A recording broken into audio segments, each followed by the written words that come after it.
Hey legacy builders, welcome back to Mind Your Money. In today's video, I'm closing out the third budget by Paycheck for the month of May, which is happening on May 19th. And I'm so excited to do my payday routine. So whether you're watching the video and you're doing it with me or you're listening while you're doing other things, I appreciate you for being here. So to start off with our top priority, it's Proverbs 10 verse 4, diligent hands bring wealth. And we're going to be using $800 of the planned income, and that will be $800 worth of expenses because I do a zero-based budget. So nothing has changed with the income. I'm going to start with our giving, and I will zoom you in a little bit more so you can see, not out, but in. So the very first thing is the tithe is still $80 as we planned. It is a tight budget month for us, so pretty much everything that we planned is happening. Okay, the emergency fund is going to get $412, I believe. But before I go to the savings, let me go on down to our cash expenses because I did pull out the $150. I went to the branch and I took out that cash. So $40 of that $150 is going to my A6 binder. $15 is going to the abundance binder. $10 is going to my oldest son's binder. $10 is going to my middle son's binder. $10 is going to my Mind Your Money business binder. And $65 is going to challenges. So that's still $150 as we planned. Then we have cell phone. I paid this today, May 19th. It was $131. My Allstate life insurance premium is $35 with 88 cents. And we're going to put $399 aside for the rent. Everything here is the exact same as we planned it. Let me make this look uniform. So that total, again, should be the $565.88, $131 plus $35.88 plus $399. There we go, $565 with 88 cents. So there we have it. We're being intentional about where the money is going and making sure we can cover our rent for June. So that means we should still have $4.12 remaining, which I'm going to go ahead and throw into our emergency fund since we need to make sure this top goal happens. We keep putting money in there until we hit 20K like we planned, okay? So do we have a zero-based budget still? Yeah, because everything is the same. But am I going to calculate the numbers again? You darn right, because sometimes I make mistakes. We're not perfect over here. So 80 plus $4 with 12 cents plus 150 plus 565.88. Boom, that's our zero-based budget. So the actual numbers, 800 for income that we used, 800 for all of the expenses. When we subtract those two numbers, we get 0. That gives us our zero-based budget. It only means that every single category we've chosen to budget for has gotten something. So for giving, that's easy. That's 10% of what we used for income. Savings, $4.12 divided into 800 multiplied by 100 gives me 0.5, half a percent. Oh boy. So 0.5%. Investing is 0. We didn't do it with this paycheck. We are getting dividends, but stay tuned for my quarter 3. Are we in the third quarter? Yep. No, we're in the second quarter. Why am I rushing it? I will have a second quarter update on our dividends, our investments. So if you're interested in hearing how much we've earned in dividends and how much was reinvested for us passively, then make sure you click the bell notification and stay tuned. All right, so I'm going to make my money moves now. We are starting with $1,110 in this operating account. 800 of that, of course, was from this paycheck. $750 is what I used from my husband's income, and $50 I pulled out from my Ibotta because I just went kind of crazy on buying some of the deals that they had, trying to stock up ahead of summer because they had a lot of ice cream. They had like those whole fruit popsicle bars. They had snacks. Like I went in. So I pulled $50 from there. And that's a part of what we're using for this income this week. So 1,110 is where we're starting. The very first money move is the tithe, and I'm going to go ahead and send $80 over. Success. Tithe got $80. Next up is the emergency fund. I'm going to Zelle $4.12 to Ally. Success. Ally got $4.12.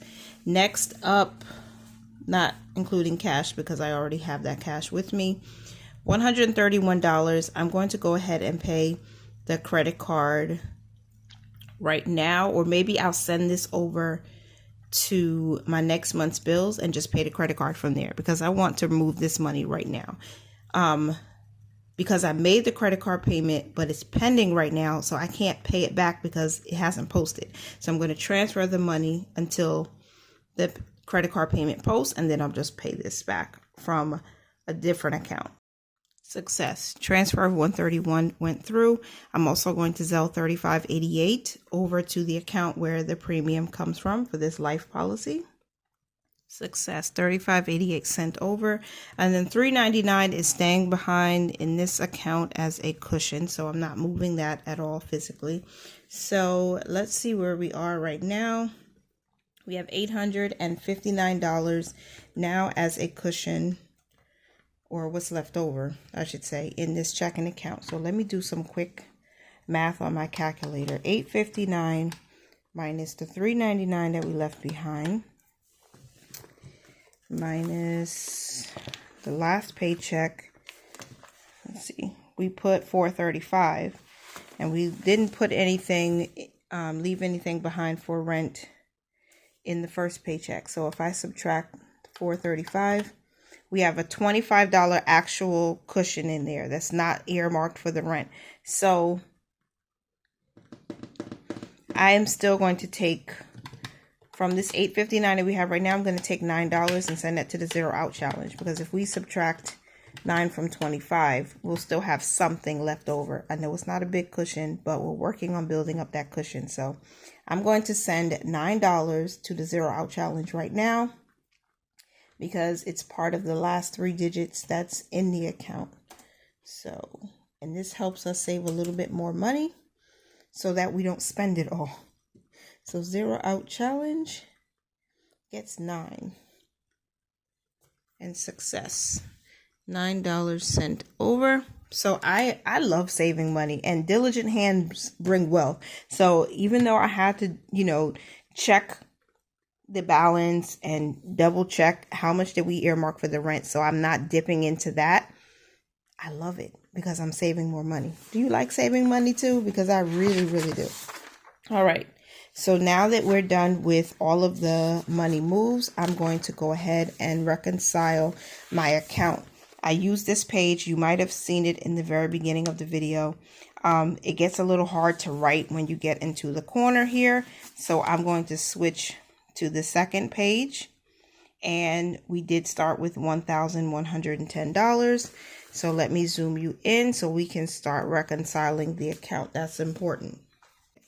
And it looks like we've only made 5 moves today, and it is the 19th.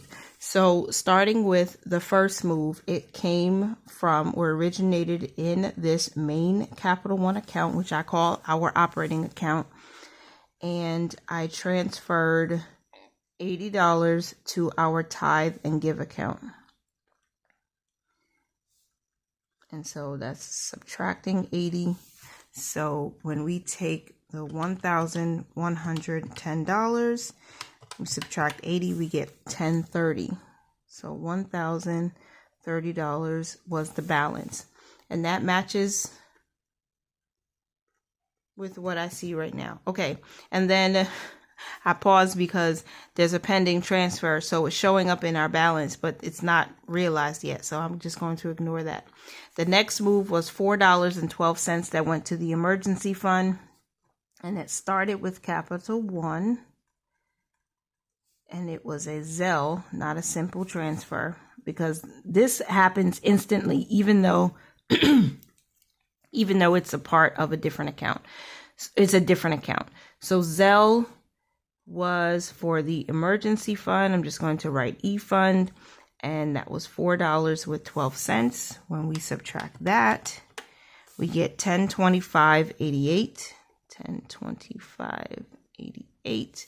And the third move was $131 that I transferred temporarily to next month's bill so I could pay the credit card back for our T-Mobile bill. So that was a transfer. I'm going to put in parentheses next month's bills, and that was $131. Subtracting that, that gives us $894.88.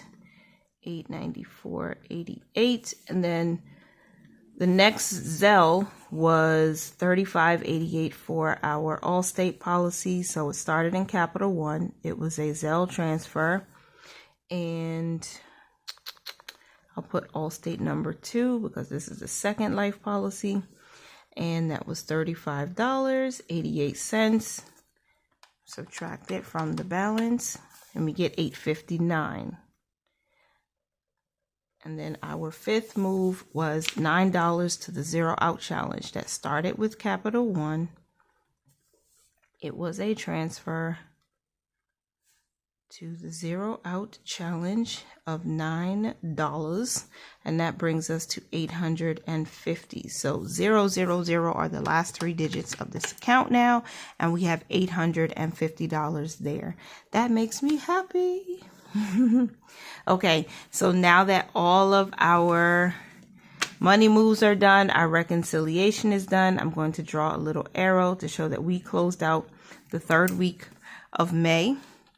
Pretty strong, if I say so myself, because I know that the amounts of savings don't seem like a lot. $4.12 going to the emergency fund. You might think, oh, that's so small, but it's still making a difference.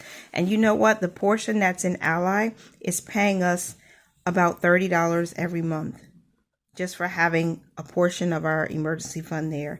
And I've been with Ally for, I think it's been 5 years. I hope I'm not lying. It's between 4 and 5 years. I've not had one single problem with them. Of course, because of the atmosphere we're all in around the world, interest rates are raising up and increasing on savings accounts. They haven't skipped a beat with raising their rates. I haven't had a problem with them. They're safe. They're FDIC insured. And Ally is not sponsoring me, but I do appreciate the fact that they're giving me such great customer service. It's safe. I get a debit card. I have a checking account and I have a savings account with them. And if you haven't tried it yet and you're looking for a place to park your money for a little while, whether that's your short-term savings or your long-term savings, I personally, in my opinion, would recommend Ally Bank as a safe place to put some of your money to earn a little bit competitive interest. Okay. And remember, a portion of our emergency fund is also in our brick and mortar bank, our long-term. We've been with them for decades. We are going to keep them, but they don't pay hardly anything. We maybe get 5-6 cents from the money that we have there, and we have over $3,500 there. So I would just say, put your money where it can work a little bit harder for you. So passively, we're still growing it while we're putting a few dollars and some cents in when we can. All right. That is it, and that is all. I really appreciate you guys for being here. I hope that you found some part of this video helpful, useful, inspiring, and encouraging, because that is my aim. And I hope that you continue to mind your money, manage it well, and live your lives abundantly. Bye for now.